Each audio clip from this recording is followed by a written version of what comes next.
All right, strengthening your weak spots or strengthening your weaknesses. I guess I can start with something that comes to my mind that's fresh in my mind, and how I utilized strengthening my weaknesses was baseball. I played baseball from the age of 6 until I was 22, 23.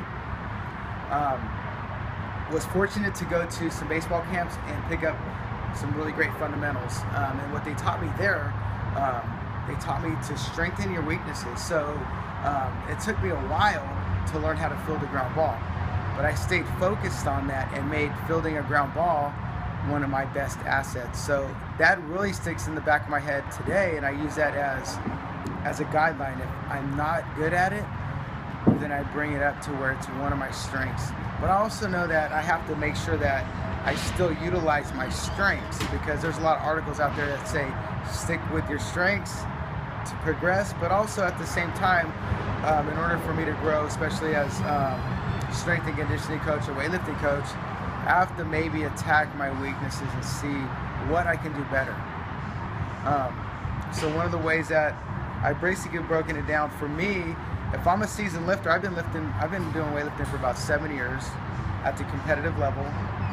So training and getting into a meet, that's going to give me a tremendous amount of feedback in terms of my training leading up to that. Did I do enough squats? Did I do enough accessory work? What positions I can work on in the lift?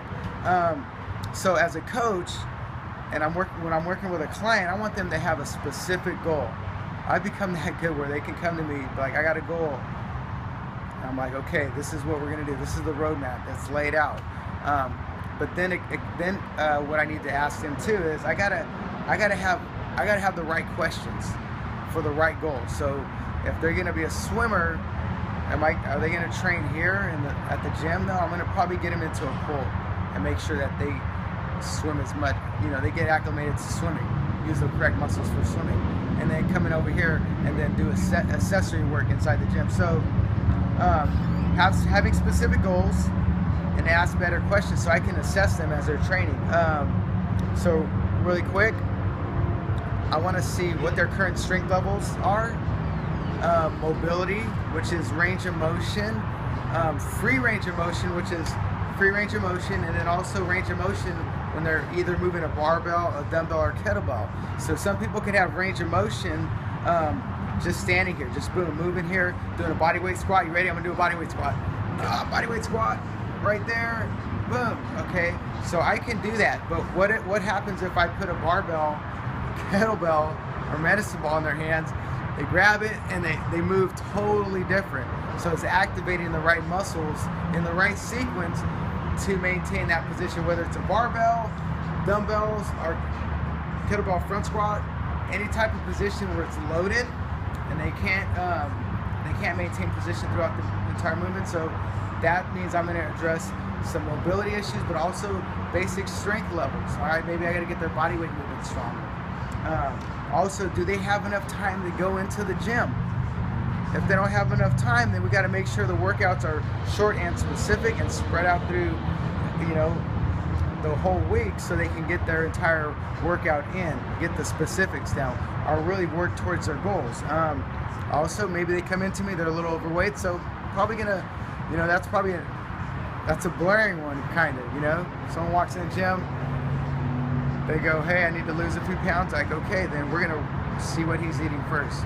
But also, he tells me he hasn't been in the gym for a while, and he needs to establish a habit of coming to the gym. Then we're going to establish the habit and then start to address his nutrition goals. All right, what if they come into the gym, but they really have no focus? Now they're like, okay, I'm in the gym every day. I need something to make sure my workouts are going good. So maybe we enter a competition, maybe we do some type of testing and the movements that we select to test them. So there's there's some more focus going into, say I'm building up my front squat, say I'm gonna do more burpees faster. So there's something that we can track, we can record, and that gives us better focus.